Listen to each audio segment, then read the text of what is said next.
काले कुएं का रहस्य। बहुत समय पहले शिवपुर नाम का एक शांत गांव था। गांव हरे भरे खेतों, आम के बागों और मिट्टी की खुशबू से भरा रहता था। लेकिन उस गांव के बीचों बीच एक पुराना कुआं था जिसे लोग काला कुआं कहते थे। वो कुआं बहुत गहरा था। उसकी दीवारों पर काई जमी रहती थी और उसके चारों ओर टूटे पत्थर पड़े रहते थे। दिन में भी उसके अंदर झांको तो सिर्फ अंधेरा दिखाई देता था। गांव वाले कहते थे कि रात को उस कुएं से किसी के रोने की आवाज आती है। कई लोगों ने दावा किया था कि उन्होंने कुएं के पास सफेद साया घूमते देखा है। इस डर की वजह से कोई भी शाम के बाद उस रास्ते से नहीं गुजरता था। बच्चे वहां खेलने नहीं जाते थे। बूढ़े लोग कहते थे उस कुएं में कोई पुराना श्राप है। गांव में विवेक नाम का एक 17 साल का लड़का रहता था। वह पढ़ने लिखने में तेज था और हर बात को समझने की कोशिश करता था। उसे भूत प्रेत की कहानियों पर यकीन नहीं था। वो कहता, हर आवाज का कोई कारण होता है, हर रहस्य का कोई सच होता है। एक दिन गांव के चौपाल में फिर वही चर्चा छिड़ी। किसी ने कहा, कल रात मैंने साफ साफ रोने की आवाज सुनी। दूसरे ने कहा, मैंने सफेद साया देखा था, वो कुएं के ऊपर उड़ रहा था। सब लोग डर गए। विवेक मुस्कुराया और बोला, आज रात मैं जाकर देखूंगा। सबने उसे रोका। उसकी मां ने कहा, बेटा, बहादुरी और बेवकूफ़ी में फर्क होता है। लेकिन विवेक ने जवाब दिया, अगर हम बिना जाने डरते रहेंगे तो डर कभी खत्म नहीं होगा। उस रात चांद बादलों में छिपा था। हवा ठंडी थी। गांव के कुत्ते दूर कहीं भौंक रहे थे। विवेक ने एक लालटेन, रस्सी, टॉर्च और लकड़ी की लाठी ली और अकेला काले कुएं की ओर चल पड़ा। जैसे ही वो कुएं के पास पहुंचा, उसे सचमुच एक धीमी रोने जैसी आवाज सुनाई दी। आवाज कभी तेज होती, कभी धीमी। उसका दिल जोर से धड़कने लगा, लेकिन उसने खुद को संभाला।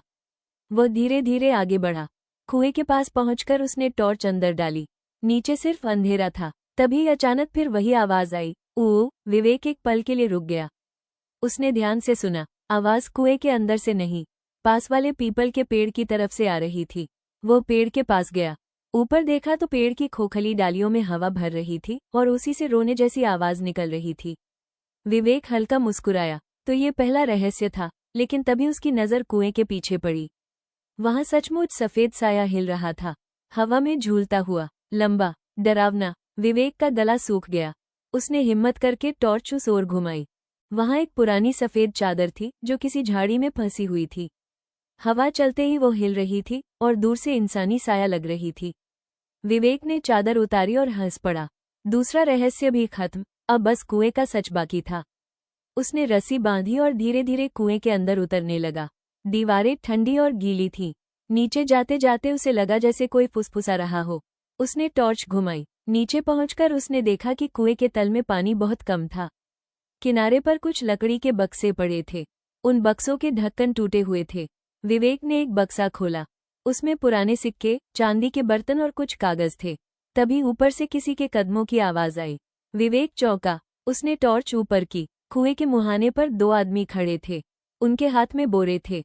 वे धीरे से बोले, जल्दी नीचे उतारो, कोई देख न ले। विवेक समझ गया, गांव में भूत की अफवाह फैलाकर ये लोग रात को चोरी का सामान कुएं में छुपाते थे। वो चुपचाप एक कोने में छिप गया। जैसे ही दोनों नीचे उतरने लगे, विवेक तेजी से रस्सी पकड़कर ऊपर चढ़ गया। ऊपर पहुंचते ही उसने रस्सी खींच ली और दोनों आदमी नीचे फंस गए। वे चिल्लाने लगे, बचाओ, बचाओ। विवेक गांव की ओर दौड़ा और लोगों को बुला लाया। गांव वाले लाठियां लेकर आए। जब उन्होंने दोनों चोरों को पकड़ा तो सब हैरान रह गए। वे पड़ोसी गांव के बदनाम चोर थे।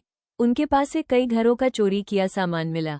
गांव के मुखिया ने विवेक की पीठ थपथपाई और कहा, आज तुमने सिर्फ रहस्य नहीं सुलझाया, पूरे गांव का डर खत्म कर दिया। अगले दिन कुएं की सफाई करवाई गई।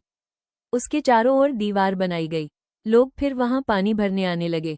बच्चे उसके पास खेलने लगे। अब कोई उसे काला कुआं नहीं कहता था। सब उसे साहस कुआं कहने लगे। विवेक ने मुस्कुराकर कहा, डर अंधेरे में पैदा होता है, सच रोशनी में मिलता है। वन सीख, अक्सर जिन चीजों से हम डरते हैं, उनका सच हमारी सोच से बहुत साधारण होता है।